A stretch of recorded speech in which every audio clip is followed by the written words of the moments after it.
நல்லதே பேசுவோம், நல்லதே சொல்வோம், நாளும் நல்லதே நடக்கட்டும், எல்லா துன்பமும் பனித்துளி போல பறந்து போகும் என்கின்ற நம்பிக்கையோடு இன்றைய விடியலை தொடங்குவோம். இன்று நாம் சிந்திக்க இருக்கக்கூடிய தலைப்பு திருநீற்றின் பெருமை.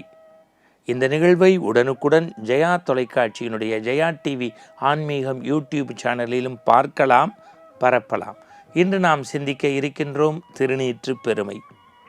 நீரில்லா நெற்றி பால். இந்த திருநீர் எப்படி உருவாகுது முதல்ல அதை தெரிஞ்சுப்போம்.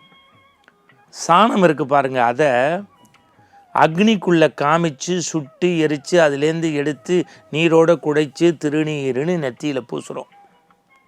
வாலி சொல்கிறாரு, இந்த திருநீர் ஏன் நெற்றியில் பூசுகிறோம்னா, இல்லாட்டி இந்த ஆவி பிரிகிற வரைக்கும் ஆணவமே இருக்கக்கூடாது, ஆவி பிரிகிற வரைக்கும் ஆணவமே இருக்கக்கூடாது தான் இந்த திருநீரை அந்த சாம்பலை ஆவியிலேருந்து எடுத்து அந்த துகளை பூசுகிறோம். அது நினைவுறுத்திக்கிட்டே இருக்கணும், உடம்புல இருக்க மச்சம் மாதிரி.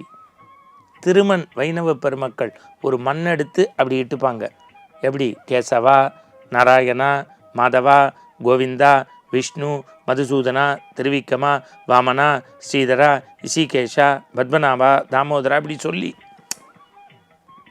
ஏன் அப்படின்னார் வாலி சொல்கிறாரு, இந்த மண்ணுக்குள்ளே உடம்பு போகிற வரைக்கும் மண்டகணம் இருக்குது பாருங்கள், அது வரக்கூடாதான்.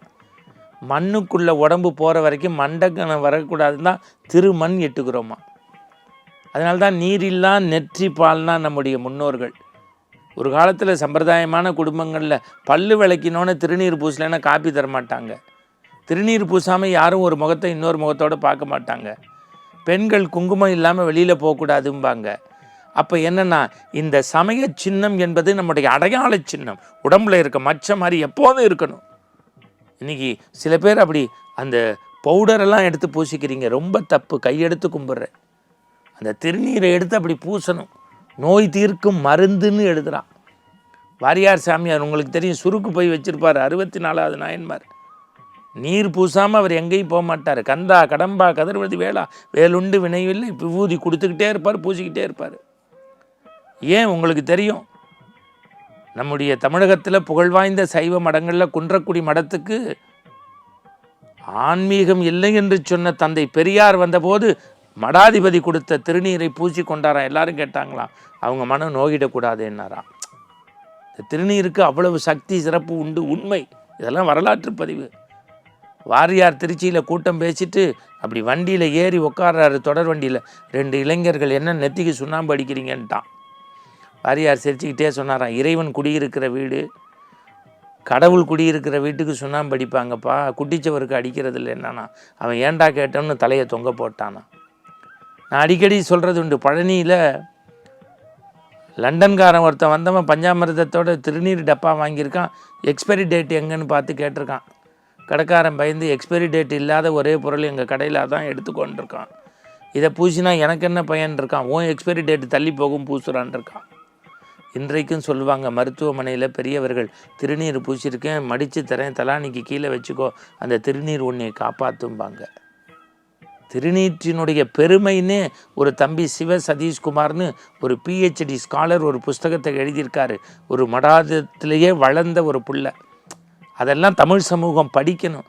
பல உபன்யாசகர்கள் நான் பார்க்குறேன், அரபு கண்ட்ரிகளுக்கெல்லாம் போகும்போது திருநீர் வச்சுப்பீங்களா, திருமண் வச்சுப்பீங்களான்னு அவங்க அழுத்தி கேட்டால், ஏன் வச்சுக்கக்கூடாதா, யாரும் எதுவும் சொல்லுவாங்களா அப்படின்னு அச்சப்படுறீங்க. அப்படி அச்சப்பட்டு நமக்கு ஒரு பணம் பேரு புகழ் வேண்டியதில்லை. நம்முடைய சமயத்தினுடைய சனாதன தர்மத்தினுடைய அடையாளம் இல்லவா திருநீர்? ஏன் நாம் அச்சப்பட வேண்டும்? இன்றைக்கி நீங்கள் பழனியில் போய் பார்த்தீங்கன்னு தெரியும், பன்னீர் இலையில் விபூதி கொடுப்பாங்க. ஏன்? நடுவில் ஒரு கோடு, இந்த பக்கம் 6 கோடு இருக்கும். 6 2 12. முருகப்பெருமானுடைய கையில் இருக்கக்கூடிய 6 முகம் 12 கைகள் அந்த பன்னீர் இலையிலிருந்து கொடுக்கக்கூடியது. முருகப்பெருமானே கையால் வாங்குவது போல நினைத்து அந்த திருநீரை பூசினால் நோய் தீர்க்கும் மருந்து. இன்றைக்கும் பழனியில் அபிஷேக ஆராதனை முடிஞ்சோன்னு முதல் திருநீர் ஓதுவா மூர்த்திக்கு. பரிவட்டம் பெருசல்ல, அந்த திருநீர் தான் பெரிய மரியாதைக்குரியது. திருநீரை பூசுங்கள். சமய சின்னம் அடைவது தமிழனுடைய அடையாள சின்னம் இல்லை, இல்லை, இந்துவினுடைய அடையாள சின்னம். சனாதன தர்மத்தினுடைய வேர் வித்து எது என்றால் திருநீரும் திருமண்ணும். அதை பூசுவதில் ஆனந்தமடைவோம். பெருமை அடைவோம், கர்வம் கொள்வோம். இது போன்ற நற்சிந்தனையோடு நாளை சந்திப்போம். வணக்கம்.